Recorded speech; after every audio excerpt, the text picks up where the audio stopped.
Welcome on into the Fantasy Football Forge.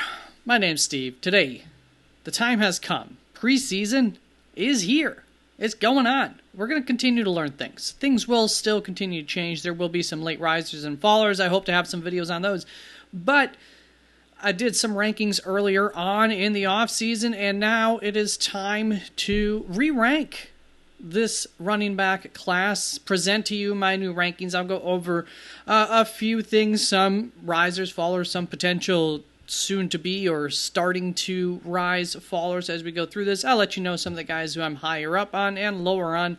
And we've got 54, 5, 6, it looks like, running backs in this video. You can see a list down here of the incoming new names. There will be a couple of names that will no longer be in here. So let's get on to that. If you want to join, if you want to practice some mock drafts, Tuesdays and Thursday evenings, 8:30 p.m. Eastern Standard Time is when you can come in and join the community as we have been doing those. I feel like there's something that I am forgetting to announce, to let you know about. Maybe now would be a good time to let you know about during the season, at the very least, but usually also a couple, or at least on Thursday evenings as well. But Sunday mornings, Start Sit Live, where I get my biggest audiences. You can come and join in on that for any of your Start Sit questions that week. And my rankings are up on the screen throughout those sessions. So I look forward to seeing some new faces around there. Let's get on to this group. Now, I should have just renamed these Tier 1, Tier 2, Tier 3. Actually, I'm going to do that first. All right, there we go. So we got 7 tiers. I had 2 extra tiers earlier on this offseason, or groups that I had there. So just got rid of those, moved those bottom group of names down here into our depository of extra names. Now, when we start off, nothing has changed for my top 4 ranked running backs. Saquon Barkley, Jahmyr Gibbs, Bijan Robinson, Christian McCaffrey in that order. And then I have included Derrick Henry and Devon Achane, who I was criminally too low on originally, especially, I do this to myself sometimes. I love guys. I sing their praises. I tell you to draft them early the year that they end up having a breakout. And then the next year I'm like, well, let's hold the horses on here. Let's not get too excited. Why do I do that? So I'm back on the train here. Full PPR, I'd be taking Achane over Derrick Henry. This is half PPR that we are working from here, so just keep that in mind if you have different scoring. It's just the players on the extremes that anything really changes in terms of full PPR and half PPR, in terms of the receiving backs and the not receiving backs. So for the second tier here, that does start with Ashton Genty, Josh Jacobs, and until really recently, I did have Kyren Williams remain right up here as well. Maybe even had him ahead of Josh Jacobs at one point. I don't know. But less so about the news, like Jarquez Hunter, my guy, getting some good camp news. I'm not overly concerned about that. I'm quite sure that this is Kyren Williams, backfield to deal with. But of course, there is a little bit of a threat there going on, along with the injury news on Matt Stafford, just bringing me just a little bit more concern about the stability of, everything for the Los Angeles Rams, including then Kyren Williams' potential production. So ahead of Kyren Williams, I have moved another guy who, the same thing as Devon Achane. I don't know why I do this to myself. I was concerned a little bit more about Zach Moss earlier on in the offseason, between what coaches have said throughout the offseason and the fact that Zach Moss is still injured. Not great signs there. So, looks like Chase Brown's backfield yet again, maybe not quite to the same extent last year, but if we can get close, we should be pretty strong. Then I've got JT right behind him. Maybe that's wrong of me to do, but they're very close. So Chase Brown, I'm just a little bit high on, 2 spots higher than ADP. And then does that lead us into Kyren Williams? But that's not the end of this tier. I have expanded this tier probably as of late by a little bit. Omarion Hampton, who I did have quite high. I was higher on him than ADP early on in the offseason. Then I kind of fell a little bit lower on him. And we're back up. And I was just never overly concerned about Najee Harris. Obviously, he poses a threat to a certain amount of work, and I still anticipate that he'll probably come back from this eye thing just fine. But the longer all that happens, the more excited we can get about Omarion Hampton, and he's just a really good running back that I think it's going to be hard for them to keep off the field, and he has the profile of a guy who can handle a heavy workload, and he's young, so he definitely should be able to handle that. And so he's one of those guys who, maybe earlier on in the season, Najee Harris eats into some of his stuff, some of that upside, but down the stretch, wow, she almost fell, I caught her. When it's most important, he'll be there, and hopefully he hasn't hurt you too much for where you drafted him prior to that. So then we got Bucky Irving down here, another guy who maybe I wasn't quite giving enough love for, but I am still lower on him. I have him 13th in my rankings, which is 4 spots behind ADP. On average, he's going as the 9th running back off of the board.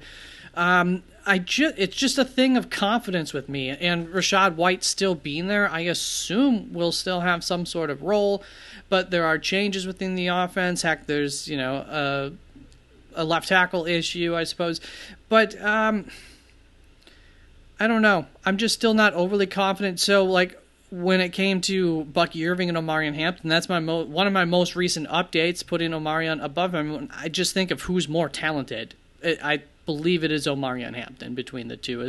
As good as Bucky Irving was for fantasy football last season. Then, of course, we have a guy who I have always liked. I was a strong advocate for last year. He came through for me there. And it seems like I am even with ADP, but I wouldn't be surprised if he's going to be a late faller. You might start to be able to get him a little bit later in drafts. With his contract news still not being completed, there will, of course, be conversations about players who don't participate in the off season. At least he's not a rookie. He's going on, is it his 4th year now? I believe so. Maybe even only the 3rd year, but I think it's into his 4th year. So he's a guy who you might see slipping, and then I still have Alvin Kamara right back behind him too in that same tier. So there's my second tier: Ashton Jeanty, Josh Jacobs, Chase Brown, Jonathan Taylor, Kyron Williams, Omarion Hampton, Bucky Irving, James Cook, Alvin Kamara. That is going to bring us on to my third tier here. And Omarion Hampton, by the way, is a guy who I'm a little bit higher on than at ADP right now, but the tides seem to be shifting, pushing him up more and more, so I won't be surprised if I'm right at ADP in no time. Third tier here is going to actually start off with Breece Hall. I'm a little bit lower on him, not concerningly lower on him than ADP. 3 spots lower than ADP here. He's on average being taken as the 13th running back. I have him 16. There's just some overall concerns, of course, for the team and that upside, of course, with his health historically, his performance as of, lately hasn't been as much. And then there's, some of the things that he's been saying, some of the things that the coaching staff has been saying, some of the word coming out about Braylon Allen. And things just seem a little bit unsure for Breece Hall, maybe even more so than Bucky Irving in terms of the potential, late season shift. This is probably not going to be a great team. Do they decide to turn the reins over to the second year running back to see what they have for sure with that? That could be a shift that we might see throughout the season and then really hit us right when we need Breece Hall the most. So I'm just concerned about all of that. Ken Walker, I'm still not extremely high on, but I'm close to ADP now, whereas I was lower on him. And then I am still high on RJ. And he is my 18th ranked player, so I'm 3 spots higher than ADP on him, not insanely different. And then we have a riser compared to my early season rankings in Tony Pollard. I just have slowly come around to it, and with the Vegas odds video coming out and kind of confirming that he should be up here, I end up 7 spots higher than ADP, one of the earliest, biggest change compared to myself to ADP, and I just feel comfortable with what his role is. And the usage, and it's not super super high, but like I feel safe with him at once we get into this portion of the draft. I should have put James Conner up here as well, somebody who I've never been shy with. Was a little bit lower on him earlier on in the offseason. I'm right on ADP now with him, and I think that's about appropriate. Then we've got Tony Pollard. Then we've got a guy who I'm sure I have way low. Yeah, Chuba Hubbard. He's still not someone, like, when he comes up onto the board, I'm dying to draft, but at some point, you gotta say, well, this is where he deserves to be ranked. So that's where he is. I'm a little bit lower on him than ADP, but I have gotten closer to ADP with him. And DeAndre Swift, I have just a couple of spots ahead of ADP. He's somebody who, if I draft him, I don't feel great about it, and it just seems like his upside is maybe a little bit higher than a guy like Aaron Jones, who I have ranked right behind him, even though I kind of like Aaron Jones better.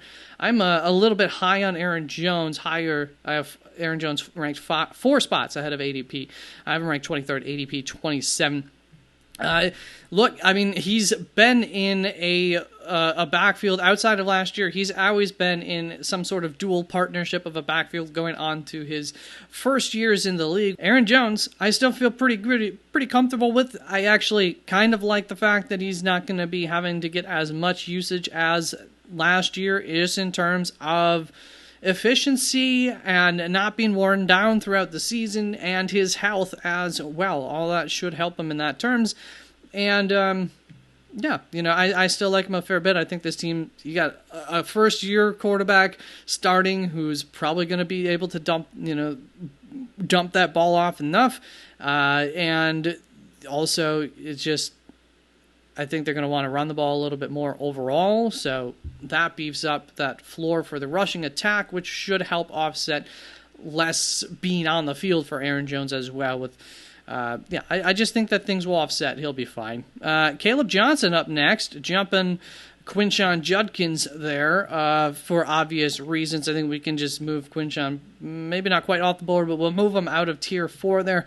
So Caleb Johnson, somebody I like. It sounds like as of now it is going to be Jaylen Warren to start the season. We still have time for that to change for sure. I don't know how reliable that report is, but it'll be Jaylen Warren 1, Caleb Johnson 2, with the expectation that Caleb Johnson will become the 1 and Jaylen Warren become the 2. I don't know how big of a difference that is, but it will be a big enough difference that early season, maybe Caleb Johnson will be a little bit tougher to trust, but I think by the time we get to later season, this is just a rushing attack that could be quite good if Caleb Johnson hits off. And it's not that I'm the biggest believer in Caleb Johnson, but they're going to have 3 tight end sets a lot, 2 tight end sets a lot.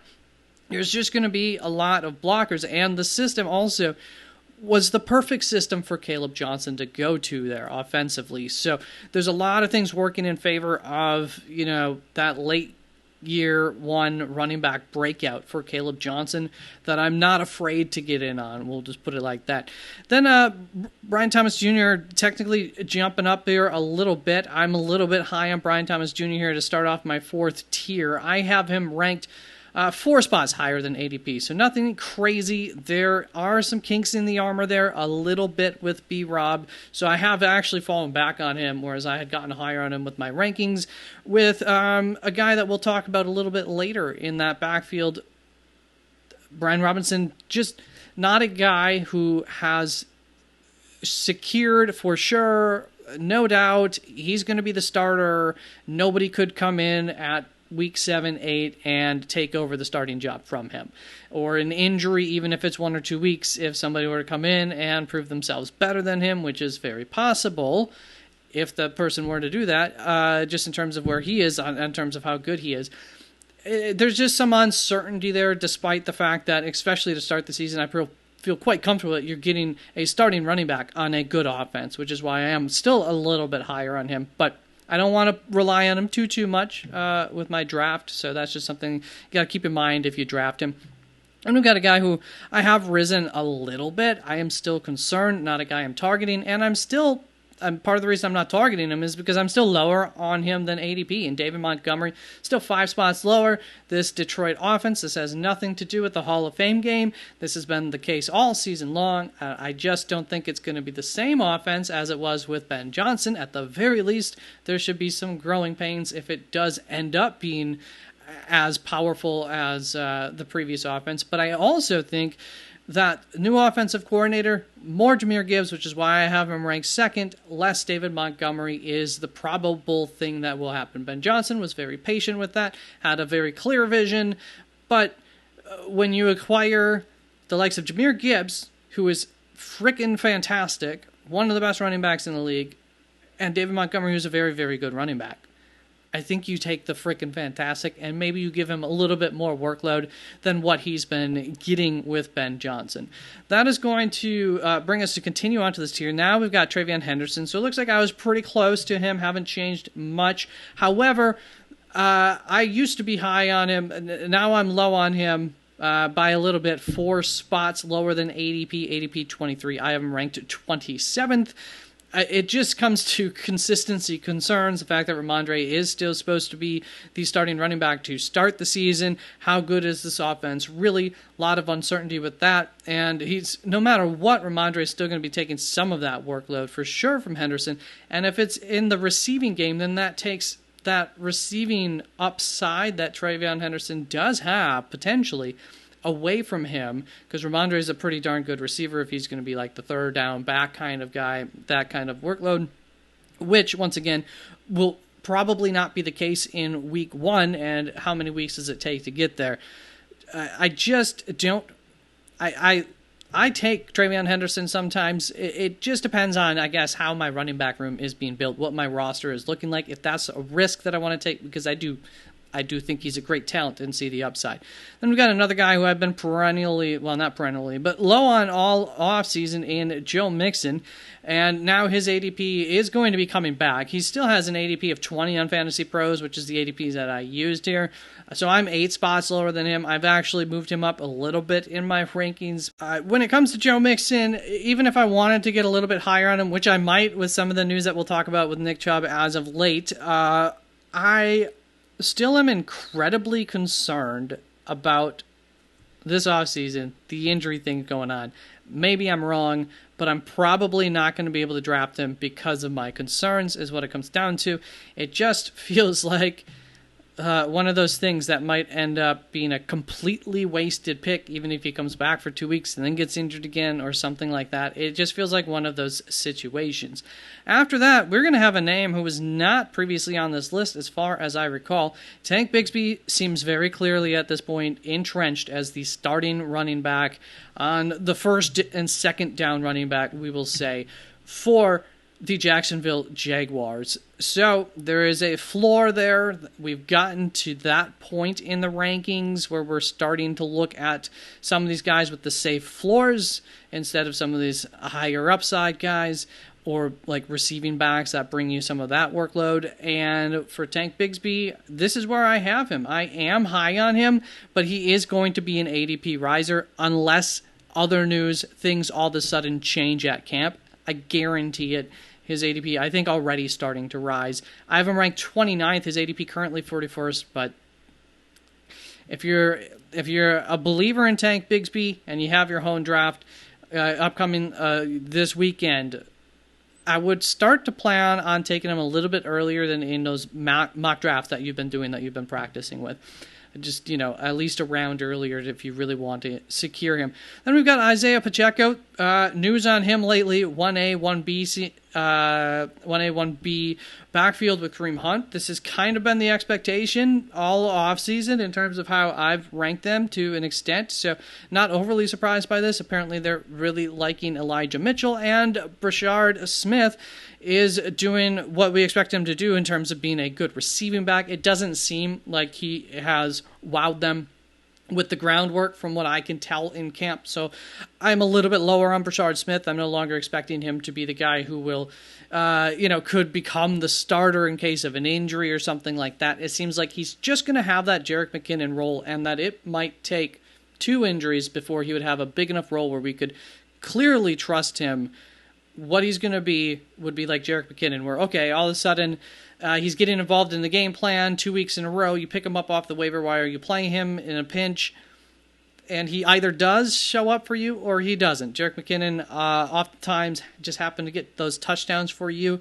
on a low workload and happen to work out. So a very risky play, it will seem, will be the best case scenario for Brashard Smith, but we'll keep an eye on his development. I like his running skills. Cam Scatterbo, somebody who I've still a little bit high on, have been all off season, but people have been coming around on him.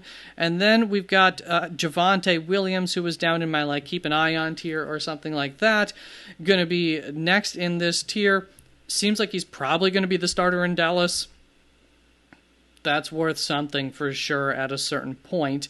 I do think that it's possible that maybe he's not the starter all season, things like that, so we don't want to get too high on him, but I am actually a little bit higher than ADP on him. And Jordan Mason, somebody who was not on my list, maybe mistakenly so, earlier on in the offseason, is going to continue to be into this tier, also a little bit higher on him, actually, than ADP, so that's shocking to me. But the news continues to be better and better in terms of his usage. Once again, a floor play, not a ceiling play. And I don't know that the touchdown stuff is guaranteed for him over Aaron Jones. Vegas seems to think that he's definitely going to bite into Aaron Jones' touchdown upside. But I got to tell you, Aaron Jones has a nose for the end zone. He is very good in those situations. So Jordan Mason might just have a really, really safe floor, but that's it.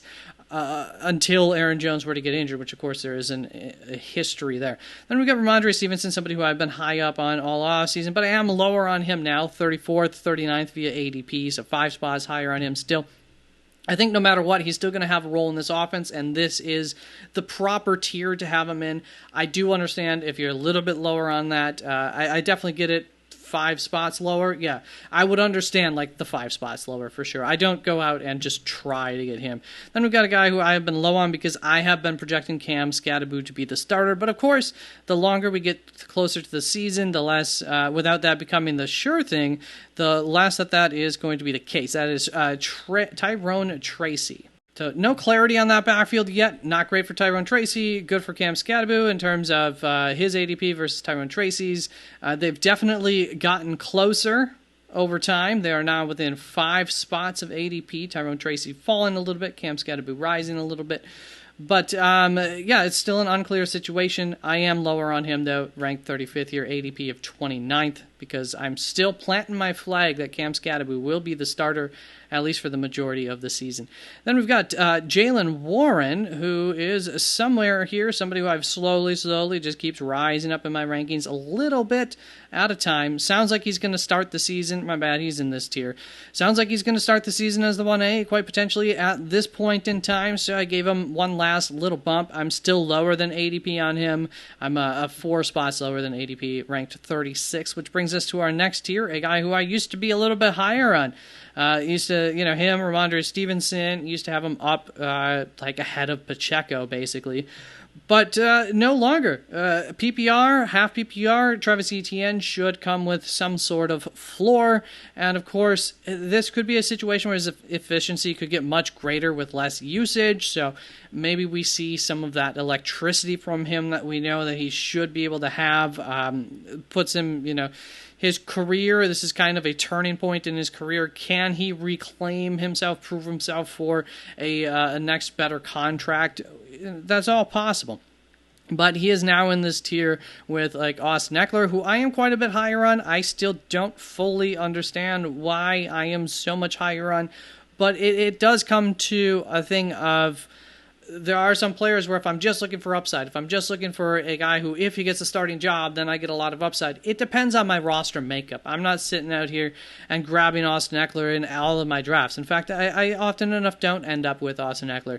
But in some builds, that's just what I want. I want something safe. Let's say I got Travion Henderson, RJ Harvey are my first 2 running backs. Okay, give me something where week 1 or week 2, I'm early on in the season, I'm okay, I know what I'm going to get from this guy.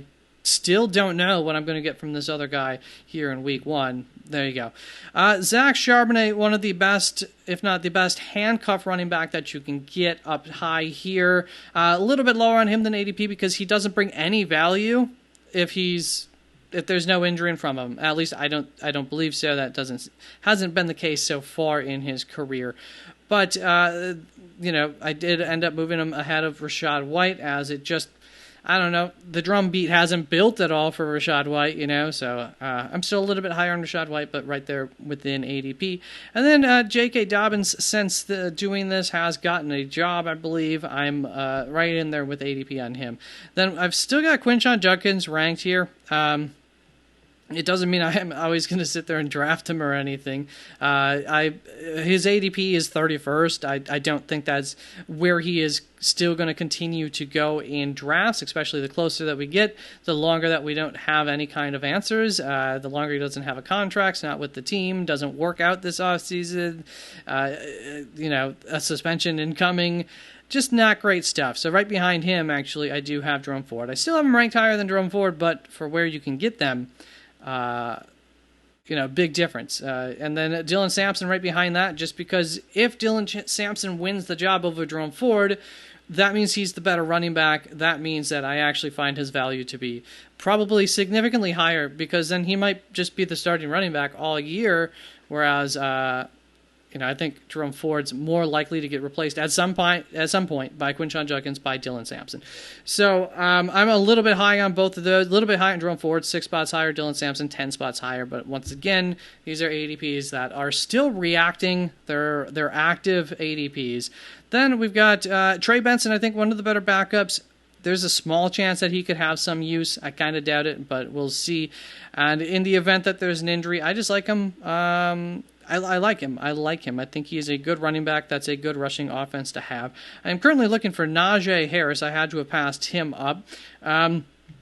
I'm still low on Najee Harris, 10 spots lower, significantly lower on Najee. That's an ADP that is going to be backing up the more that he's not getting any kind of work this offseason, the more that he's not on the field due to that injury and everything. So we'll see about that. But I just don't see the upside with him, even if he is eating into Omarion Hampton's role. He's not really some great receiving back.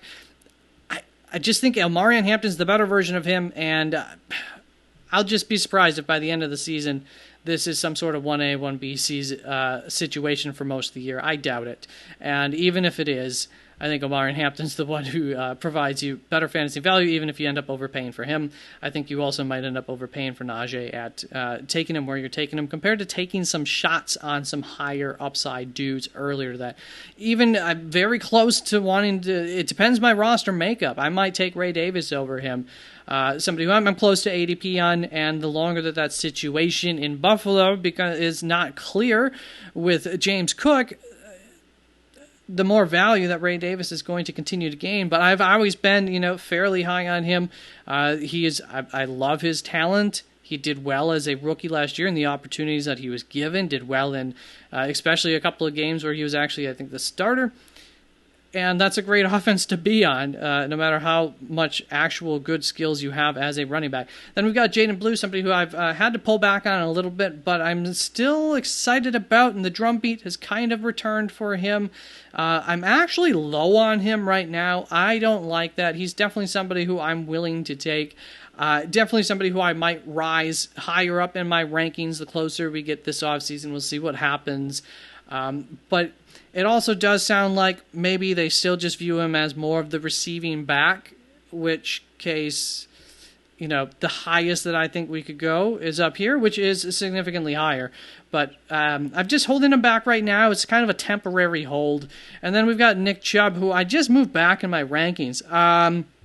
Report came out from one of the local beat writers that they don't see any explosiveness, I think was the terminology used. Burst, nowhere to be found. That was the quote on Nick Chubb. And with the concerns of him being washed after, a second career major injury, I was hopeful. That's not promising. He still might start the season as their starting running back. I think that's very possible. And if my biggest concerns for Joe Mixon come true, he still might be the starting running back for them all season, but, you know, it might be Najee Harris-esque or something like that, where there just isn't much explosion, all that's missing, no big game upside, and the rushing attack just isn't that great for Houston, and he just is a nice floor kind of guy. So I'm not opposed to drafting him for the potential upside, but that hurt. And the last guy in this tier is going to be Tyler Algier, because we know that he's a good running back. If he gets an opportunity, he belongs in this tier. Then we have a couple of guys with maybe more upside than a few of these guys, just kind of in this small little tier of mine, starting off with Braylon Allen, who I'm up to ADP with on him. Justice Hill's a guy who I'm higher on. It very much depends the roster. Once again, this is a thing where if I've taken really, really high risks, somehow I end up with like Quinshawn Judkins, Omarion Hampton or Caleb Johnson, whatever, Travion Henderson, these guys who are in very uncertain situations, especially early in the season even. Justice Hill is going to provide you with some usability, at least if you miss out on even some of the Austin Ecklers for whatever reason, or if you just need another one of those types of guys. He'll give you some sort of floor to help float your team through those weeks and in emergency situations throughout the season. And look, if Derrick Henry were to get injured, Justice Hill is going to be the guy who gets the majority of the carries there on a really, really good offense, and he's a pretty darn good running back. So I think maybe he gets a little undervalued, even though he's never feels like a super sexy pick. Tyjae Spears right behind him. I'm lower on Tyjae Spears. It is what it is. Ja'Cory Krosky-Merritt's the big name here. Alluded to him when we talked about Brian Robinson Jr. Been some good camp news coming out for Ja'Cory Krosky-Merritt. Now, these things happen, but what I will say is I really liked him as a prospect. He's a rookie, got drafted later than I thought he should have. There are reasons for that, and the reasons are not, I don't believe, are because of any kind of attitude concerns. It just was some eligibility issues. But in every opportunity throughout the offseason and so far in camp that he's had to impress, he has impressed. And I think that there is a chance, I said it in my video where I gave draft grades to these teams, that they got an absolute golden nugget steal in Ja'Cory Krosky-Merritt. And that's how Brian Robinson does not pay off. That's how somebody gets a gift in your league, a potential league winner. Now, currently, I am 20 spots higher on him than ADP, the biggest difference. I do believe his ADP is one of those that is going to start to rise with all this offseason camp news. I don't want to be drafting him too high, but I believe this is about where he's going in the most reactive market, being the like best ball types of ADPs. I think that's what I've heard, is that he's been going like up in the 50s there or something in terms of the running backs. So that's where we're at. Couple of guys who I have.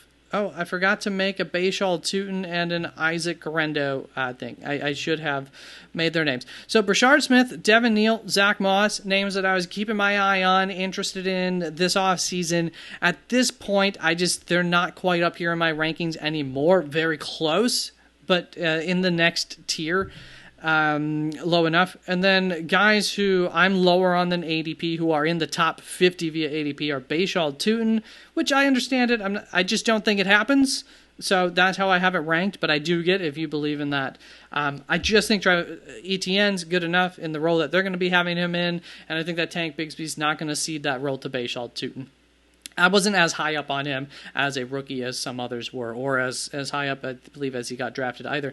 And then Isaac Rendo, I've talked about this before. I don't think he's the true backup to Christian McCaffrey, really, so I'm lower on him by 14 spots, pretty significantly lower on him. But once again, I do understand, if he is that guy, if you're right on him and I'm wrong on him, well, then I'm going to be very wrong on him, and I'm going to wish that I had him. Because he's a good talent, big play kind of guy. That's it. Those are my top 50-ish rankings for my running backs. Once again, these things will change. Oh, what I wanted to tell you earlier is if you're doing drafts, up on my website, I will have a draft sheet. I don't do an overall. If you like overalls, I prefer, and I think it's smart to draft with tiers at each position and working from there throughout the draft. I think that helps you to stay more liquid than having an overall list that you do. And the thing about an overall list too is that, in part because of like what I'm talking about, like just staying liquid, watching the runs on positions, impacting how you draft in that specific draft. having a vertical sheet, it's too specific for me. I like tiers in terms of each position, and I don't like trying to say, well, I'll take this running back over this wide receiver. No, I'm looking at tiers when I'm drafting of running backs and wide receivers and then making my decisions, as we go. So, I have a single sheet that if you want to bring to your drafts, that's up on the website, www.theff4.com. There's a link down in the description to that. The link will take you to the rankings, so you can get these updated rankings. At the bottom of my rankings, I have a little date, so you can see the last time that they were updated. This point of the season, they're updated pretty regularly. I'm pretty happy with where the rankings are at, but I'm sure there will be news that will come out that's going to shake some of these players around more and more as we get closer to the season. So thank you very, very much for tuning on in. Check out other videos, other position update videos will be coming out over the next week, essentially. And I am also doing some videos on draft strategy. If you are interested in those for 10-team, 12-team, drafting from early point, middle point, late point. First video came out yesterday, 10-team picks 1 through 3 draft strategy. Peace out.